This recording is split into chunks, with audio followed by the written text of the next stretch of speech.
So, where are we located? Quite a few of us are in Petoskey, Michigan, which is that topmost set of pins you see on the map. We have a small office there, although given COVID, we're going to also be giving that office up so that we don't continue to have an empty office. We also have someone in Lansing, just outside of Chicago, in Detroit,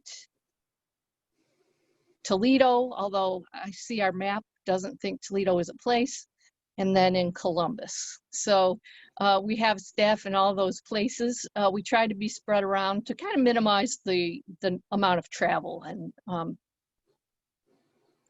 next slide, please.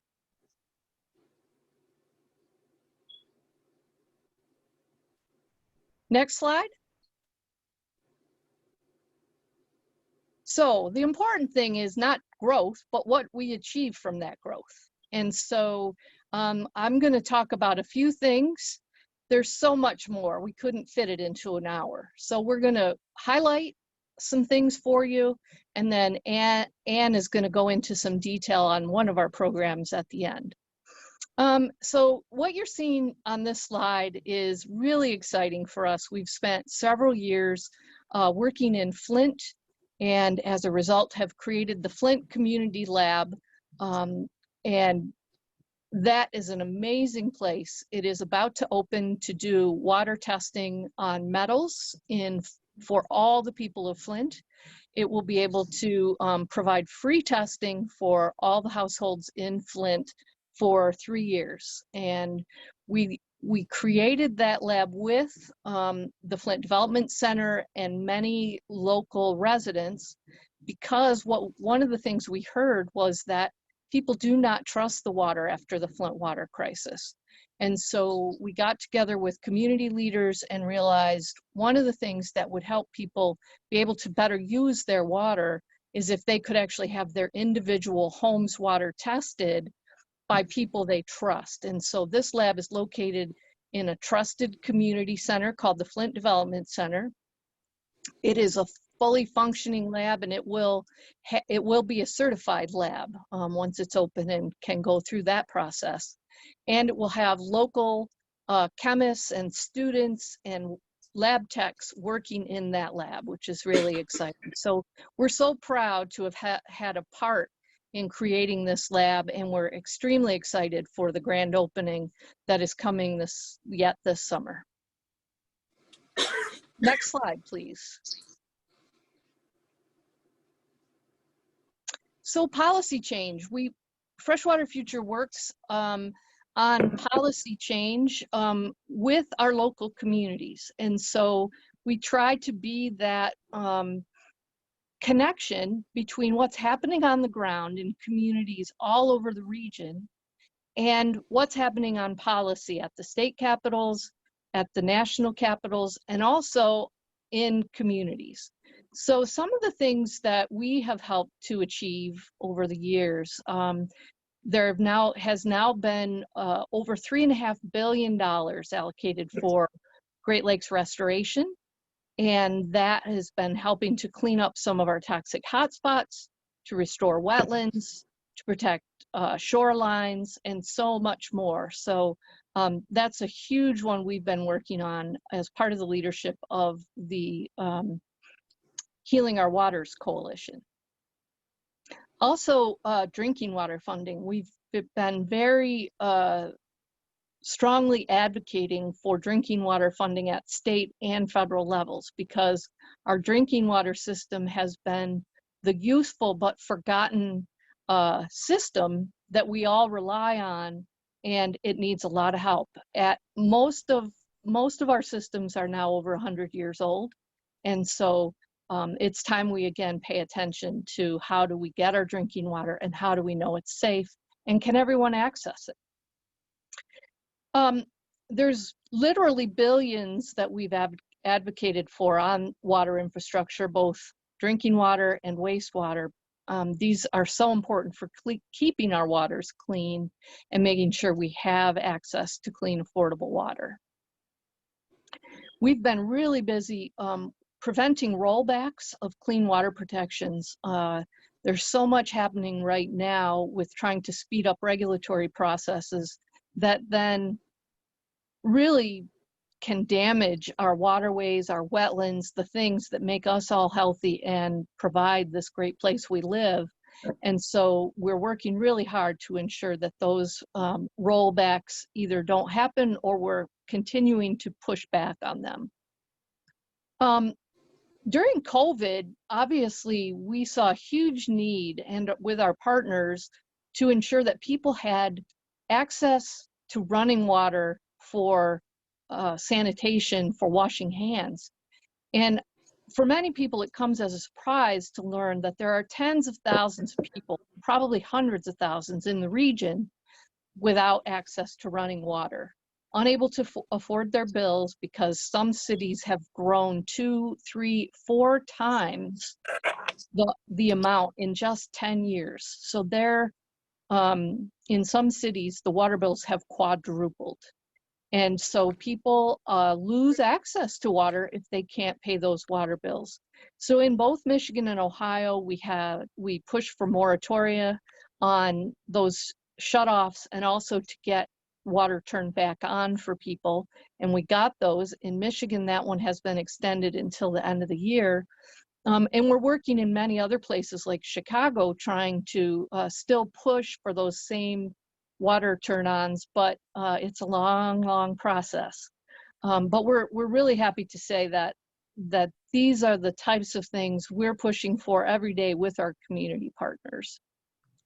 Jill, you have 2 minutes remaining. Thank you, Brandon. Drinking water affordability legislation, we're working on that with our great partner, We the People of Detroit. You're going to hear from Monica in just a minute. And we're really excited to be moving this and hear the conversations change. During COVID, we've heard a lot more attention paid to why people need to have water and why that's a human right. And then finally, we do a lot of work to encourage enforcement of the lead and copper rule. Most cities still have lead pipes, and where those lead pipes are starting to degrade and they're causing lead issues to local residents, we really want to make sure that those things are paid attention to. Next slide, please. I'm going to be really brief about PFAS because Ann will be talking about this, but we're very proud to have created a testing program with the University of Michigan Biostation. As a result, we've found PFAS in Pellston near their airport, and the state has now come in and provided water filters for people and is doing an investigation. We've found very high levels of PFAS in the Patuxent River near a base there. We've found PFAS in Pinckney, Michigan, and we've tested over 400 private wells throughout the country and in Canada.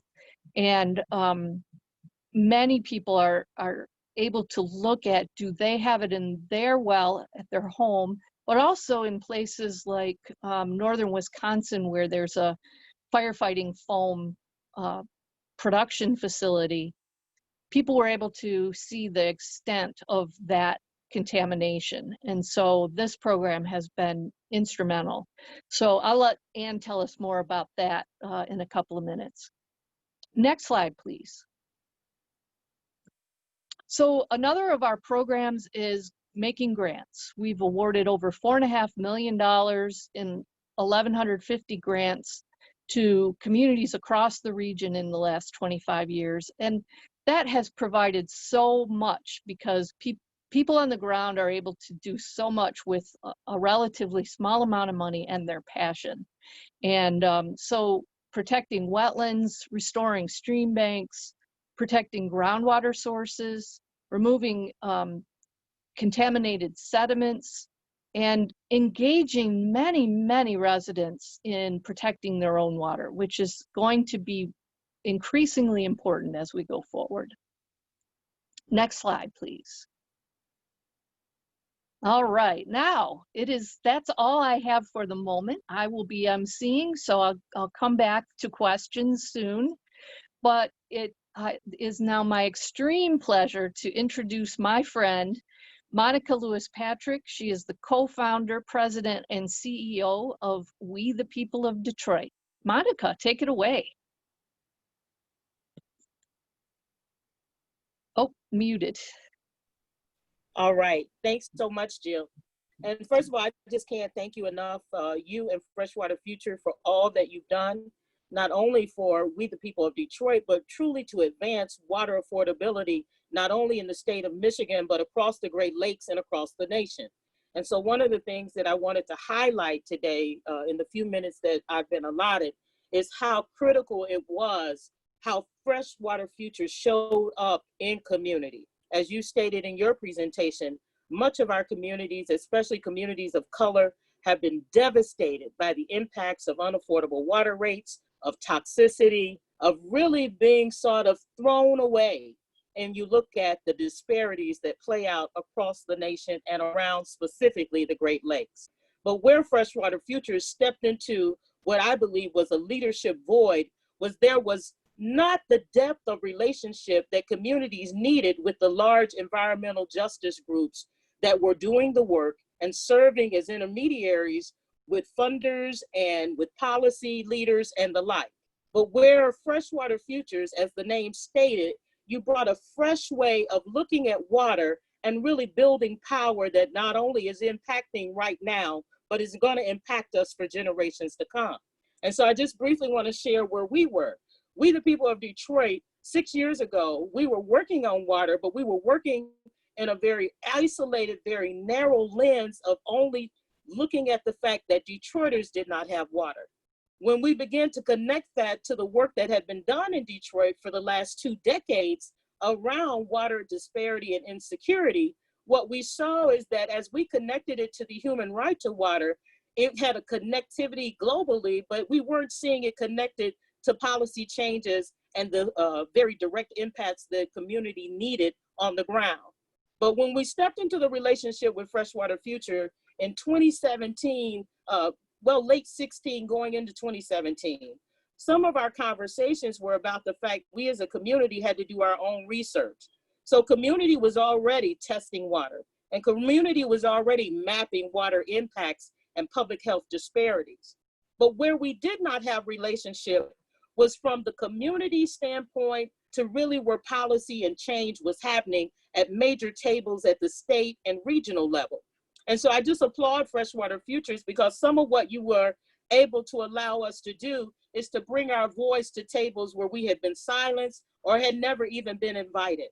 And as we were able to build those relationships, thank God for Freshwater Future, because some of what you did is you not only modeled the investment in the work that was happening and being led by community, but then you stepped up and you actually moved out of positions of power to make sure that that voice had a presence at more powerful tables for decision making. So for the example I would offer today would be the work that was done with Freshwater Future and many of our community partners from around the Great Lakes around water affordability. What we know based on work done by Dr. Elizabeth Mack at Michigan State University is that we're looking at by the year 2022 that 35.6% of the nation will not be able to afford their water. What we also know is prior to COVID, over 171,000 households have been shut off from water just in Detroit alone. But because of the leadership and the relationship that community was able to forge with Freshwater Future, we were able to demonstrate all across Michigan that there were issues not only with toxicity and lead, as you're seeing demonstrated by the leadership coming out of Flint, but you also saw that out of Oscoda, Michigan, what was happening was PFAS contamination. Well, in the relationship building that has happened with Freshwater Future, we also were able to support the work that was happening in Benton Harbor with Reverend Pinckney and the Benton Harbor Water Council there being built. But as we were being able to come together and share and cross-pollinate what is happening in our communities, but also share our tactics, our trainings, our creativity and ingenuity, and the ideas that have been nurtured to be able to be a part of saving ourselves, Freshwater Future has been an excellent partner in understanding that we don't need saving, we just need support. And so I thank God for what you've done in terms of being the perfect example of how to show up in a community and make sure that you're showing up in a way that is being collaborative and uplifting of the work that's already been started. And so now what you see with water affordability, out of the work that came through Freshwater Future, that was funded and resourced by multiple partners, but it was led at a table that understood that community had to be the voice making the effort and shaping the idea. And so out of that, you now have a national table for water affordability that is based on the 10-point must-have that was fostered and nurtured through Freshwater Future and the numerous community partners. And out of that idea was forged the Michigan Water Unity Table. Out of the Michigan Water Unity Table, those concepts of the 10 must-haves in a water affordability plan have not only shaped the policies that have come through Michigan and are still needing to be nurtured to ensure that Michiganders have a water affordability pathway, but they have actually been a critical part of shaping movement around water affordability in the state of Ohio. It has been a critical part of the dialogue in the states of Washington and in Iowa. And what we know is that repeatedly, it has been a framework for building this idea that every human life must have a pathway to clean, safe, and affordable water. But we want to champion and celebrate the partnership and the relationship and the allyship of Freshwater Futures. Because what you have done is set this nation on a pathway of understanding that is not about one of us, as Reverend Pinckney says, but it's about all of us. And so we are building the next generation through this effort of collaboration. And so we want to just leave you with this announcement that it's because of Freshwater Futures, and it's because of the amazing leadership of grassroots from around the Great Lakes that we will be moving forward with this idea of the Great Lakes People of Color Water Camp.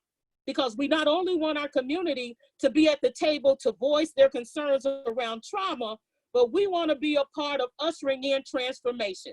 And so we want our communities of color not only to be involved in when it's happening with shutoffs and contamination, but we want our children to be a part of the stewardship and the conservation and the protection of water. And so that piece has also been a part of what Freshwater Futures has invested in. And so I just celebrate you. We're excited about your first 25 years. We look forward, and we the people of Detroit, in sharing and being a part of building water equity and justice all across this nation with Freshwater Future for another 25 years to come. So Jill, I'll leave it there and I'll turn it back over to you. Monica, thank you so much, as always. You are such a great speaker, and we appreciate all you're doing. Monica is usually in a mask because she is out delivering water in Detroit. And so she is just an amazing part of this work, and we so appreciate her. Thank you. So we'll move right on then to Ann Bauman. She's Associate Director here at Freshwater Future, and she's going to give you a little bit more detail about one of our programs on PFAS testing. Ann. Thanks, Jill. Thanks, Monica. I knew it'd be hard to have to talk after Monica, so I hope that you can all keep a little bit of attention going here, because she is one powerhouse, that's for sure. So I wanted to just tell you a little bit more about this emerging issue of PFAS, which we often call forever chemicals. So we'll just dive right into it. Alexis, can I see the next slide?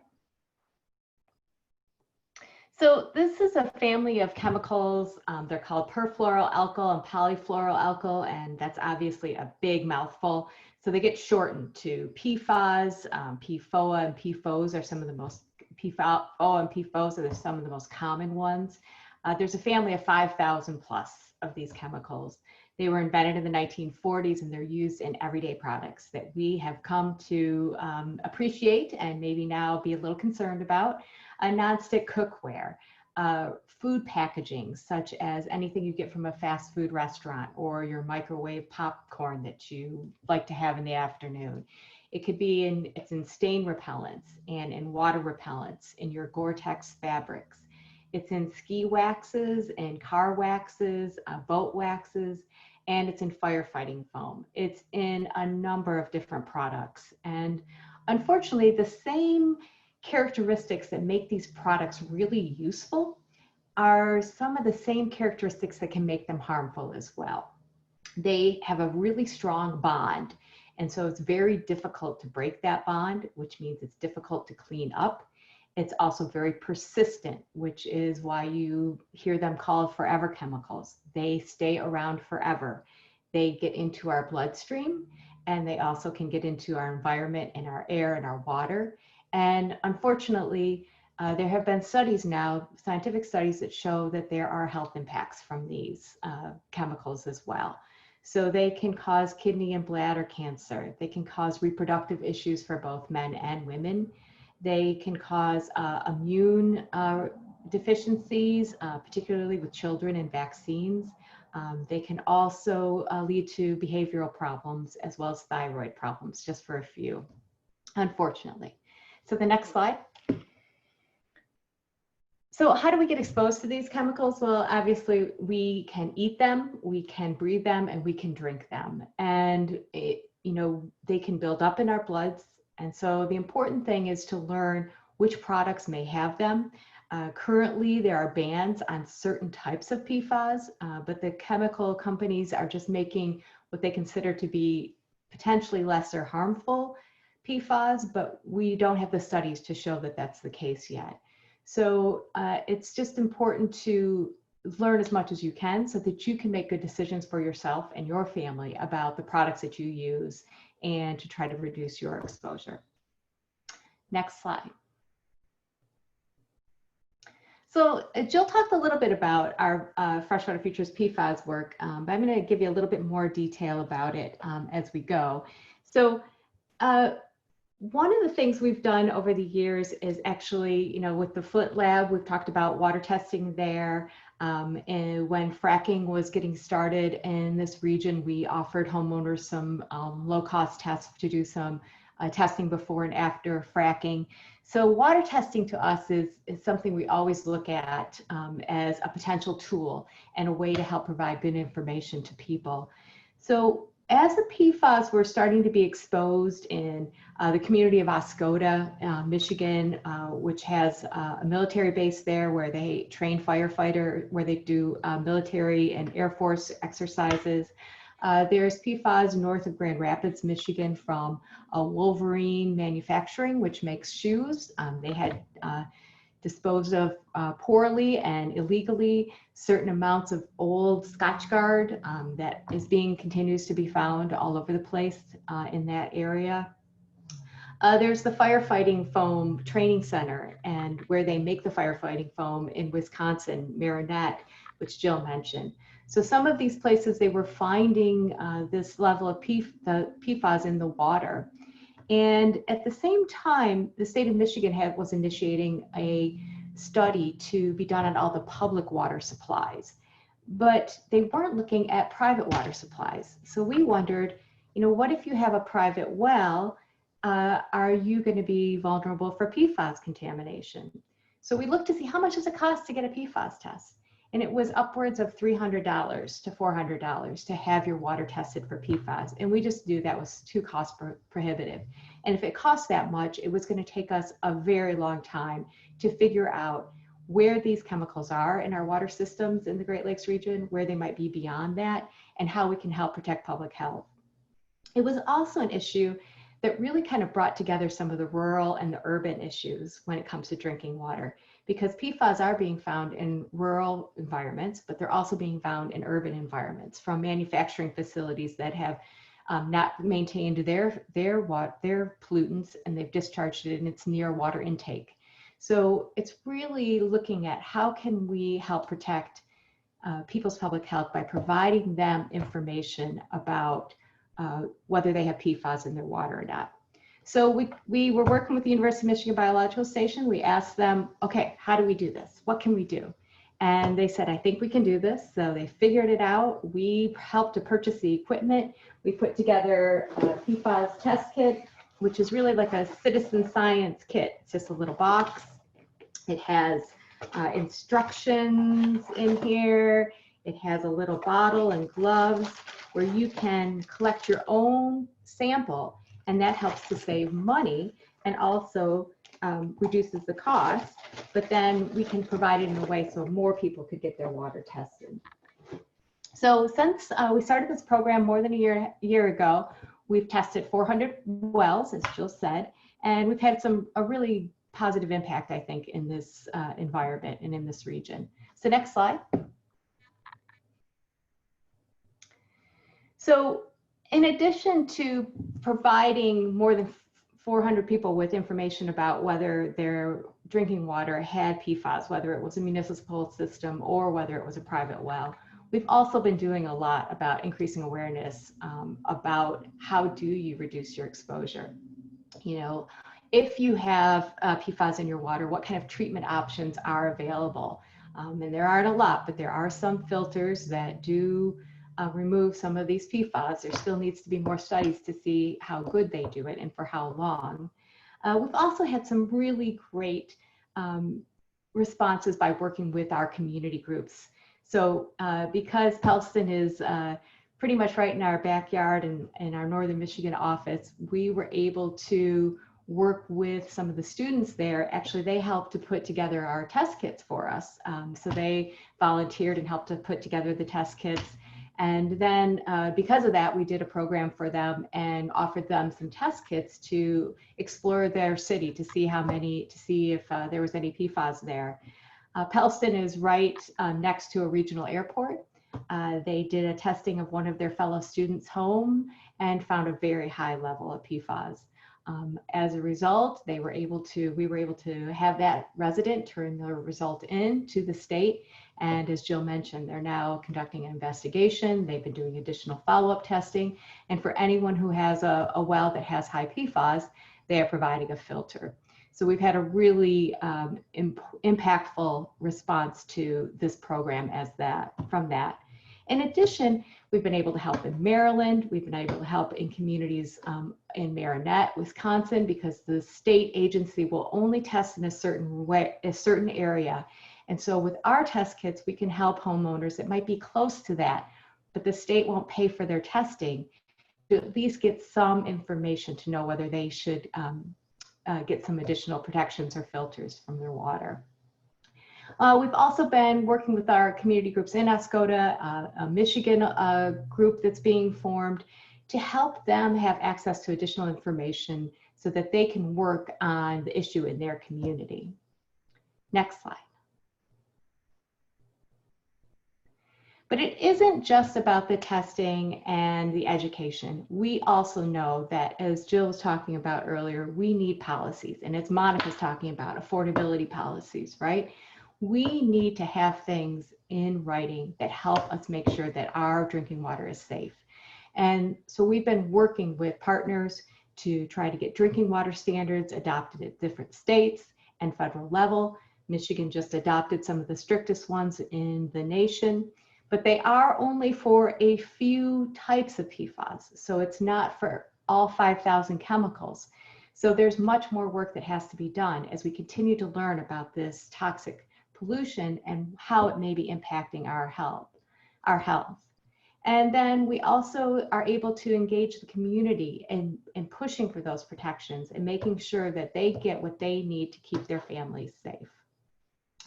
I also just want to kind of briefly end with PFAS in the sense of it really is an affordability issue too, because the cost to clean these up is going to be outrageous. And so if a community has like a Pellston, which is a poor community, if they have PFAS in their water, they don't even have a municipal system. They might need to install a municipal system, then have some treatment options there. It's very, very expensive. So we need to, this is really linked to affordability as well. Next slide.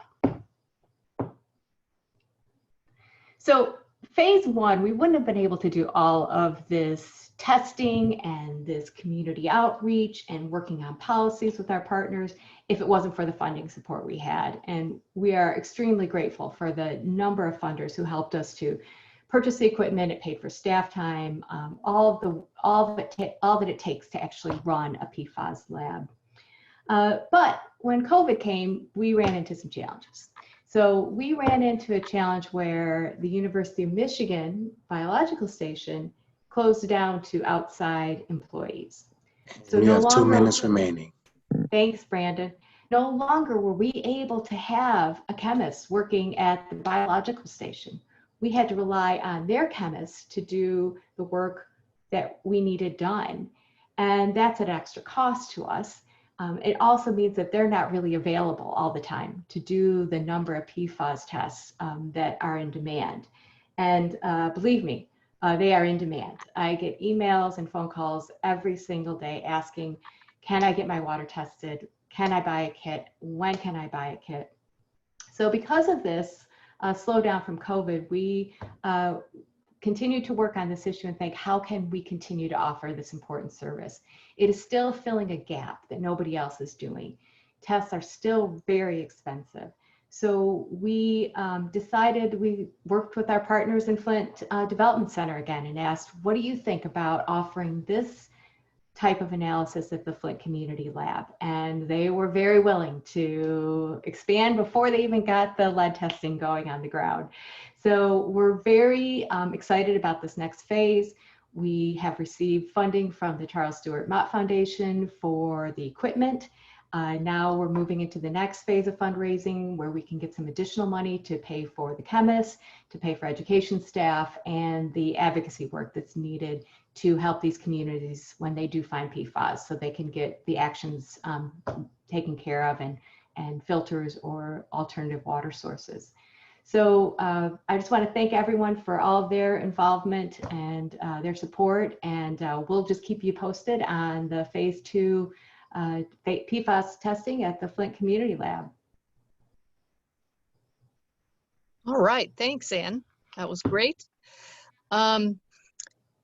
I wonder, Alexis, could you unmute everyone so that we could hear questions and also maybe have a little discussion? Sure. All right, and obviously if you need to mute because you have background noise, no problems. But we're happy to take some questions if people have any.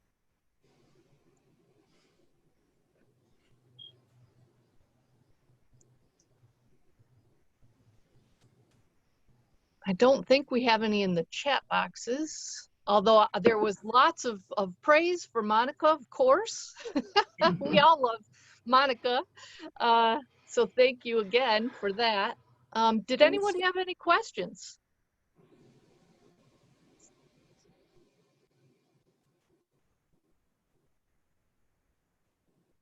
I have a question. You mentioned that there were some filters that could filter PFAS from drinking water. And I wondered, you're probably not allowed to say a brand or whatever, but is there one that you use or that you recommend to families who do have that in their drinking water? Yes. Yes. So, go ahead, Ann. Well, I'll start and then Jill can add more details. So yes, and we can say brands. So I think that's okay. I don't think we won't get in trouble for that. There's a few different brands. They do have to be somewhat certified by National Sanitation Foundation. Now they're only certifying them to remove at what the federal level is right now, which is 70 parts per trillion of a health advisory, where some of the state standards are definitely much lower than that now. So, we don't have data to know exactly how much they're removing below that 70. But there are some that are on the National Sanitation Foundation site, and we're happy to send you the list of those. There's Aquasana has a few. I think they're the main ones. Okay, thanks. I use a Berkey system myself, so I wondered if that. I don't know, actually. That's a good question, but we can look to see. Yeah, I have fluoride filters on it, so. It might help. Yeah, thank you.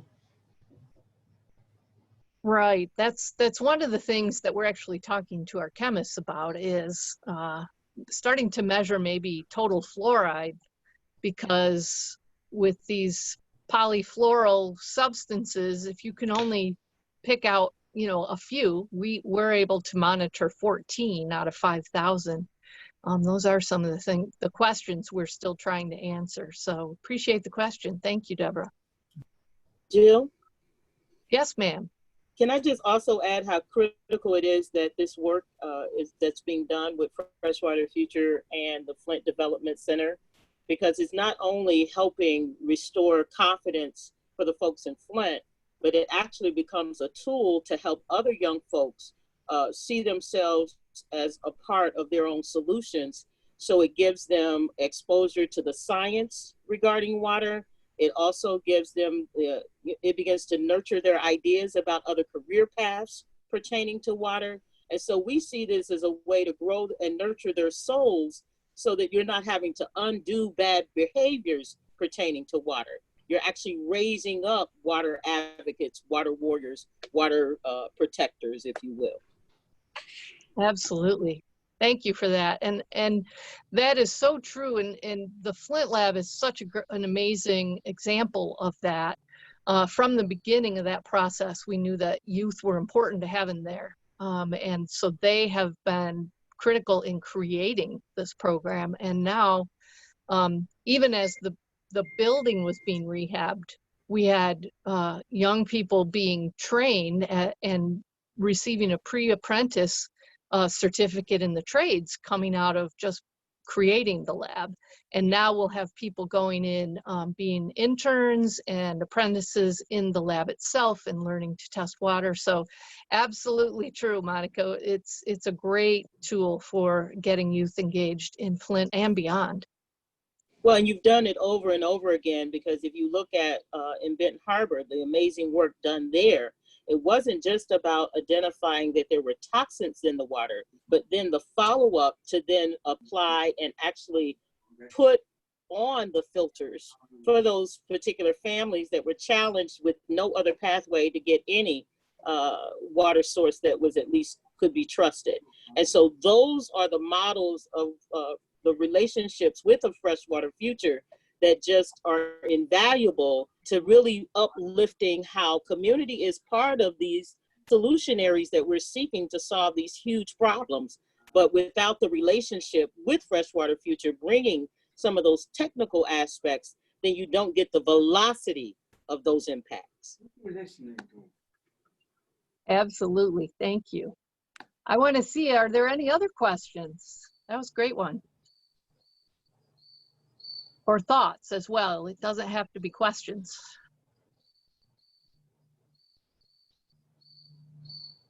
I know our board is on. We have several members of our board on this call, and I want to thank them for taking the time over lunch to participate in this call and for all they do. They're really do a lot to make sure we're a growing organization and one that maintains our focus on community. And so we just want to thank them for being here, and their participation in our events like this is a testament to their dedication to the organization. So I want to say thank you to all of them.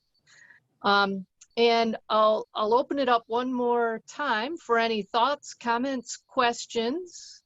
And then if we don't have any, we'll let you go with a few minutes left in your lunch hour.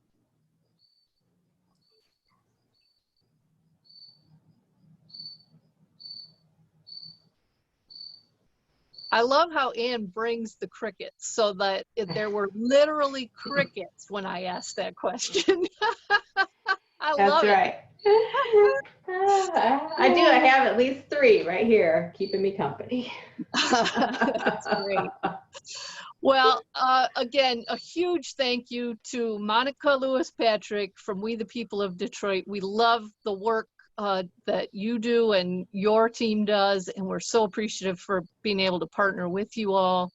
Thank you to Ann. Always great to have on these conversations. She gets into the real weeds, as you could see from PFAS. She is down and talking to the chemists on the regular, and that is so critical for us. And huge thank you to our participants for being interested in coming on today to hear an update about what we're up to. So we also have, you can't see them all, but there are other staff, at least 3 more, making this technology work and making sure that our sound is good. And so a huge thank you to all of you to making sure that we can use technology during this time when we really can't get together. And that's so important. So thank you all. Have a wonderful day, and we will be in touch soon, no doubt. Bye-bye. Thank you. Thanks, everyone.